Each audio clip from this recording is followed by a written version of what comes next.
My name is David Schlanger. I'm a program manager of a Title V grant at Norco College.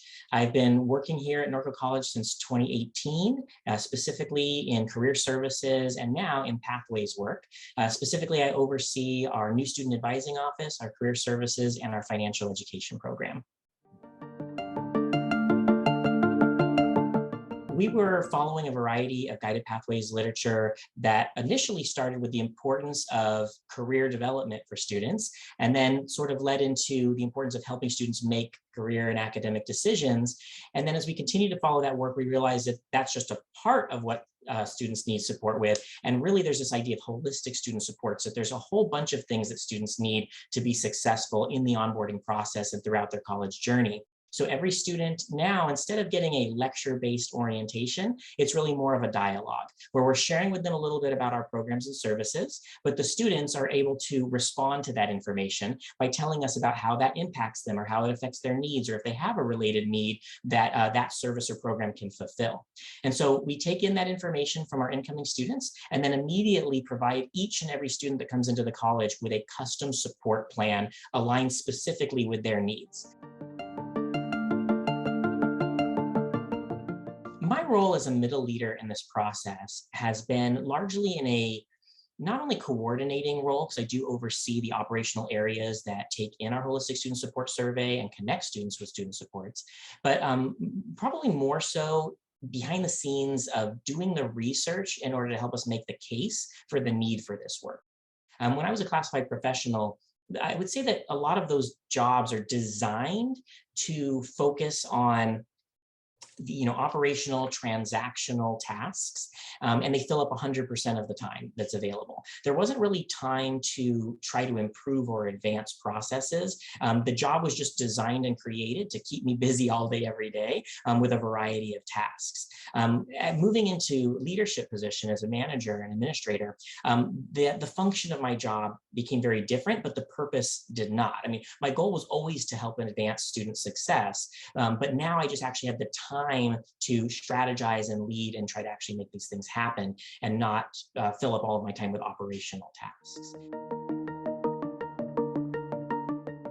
So I think one of the biggest issues is that many positions are designed really to maintain the status quo, in the sense that all of the tasks assigned are operational tasks to continue the way we've always done things. And I think that one of the important things to do in implementing this work is to build capacity in really all positions so that they can spend time focusing on how they can improve the quality of the services that are being rendered.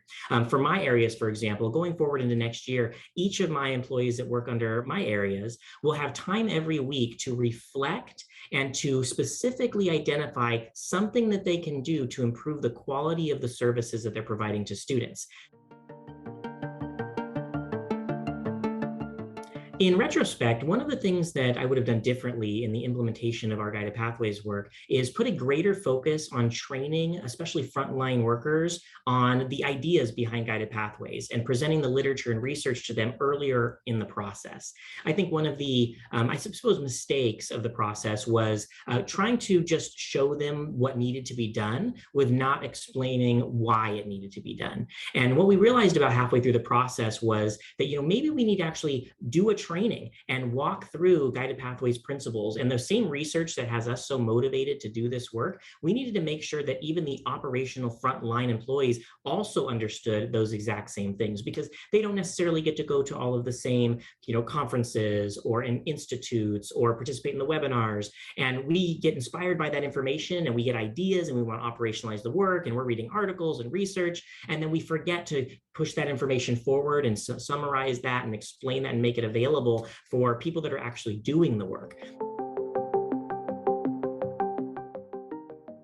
For senior leadership, there's lots of ways that they can support this work. There's the standard things, such as resource support. Obviously, it's important to have funding for a lot of these initiatives, especially if they involve technology, which many of them do. It's important to have the time from them, which is often tied to money, whether that's reassigned time for a faculty member or maybe a new position or something like that that needs to happen to make this work. But there are also some other really important ways that I think senior leaders can help this work. Senior leaders leaders often, carry forward initiatives with cross divisionally that no one else at lower levels is necessarily able to do, or it may not be appropriate to do.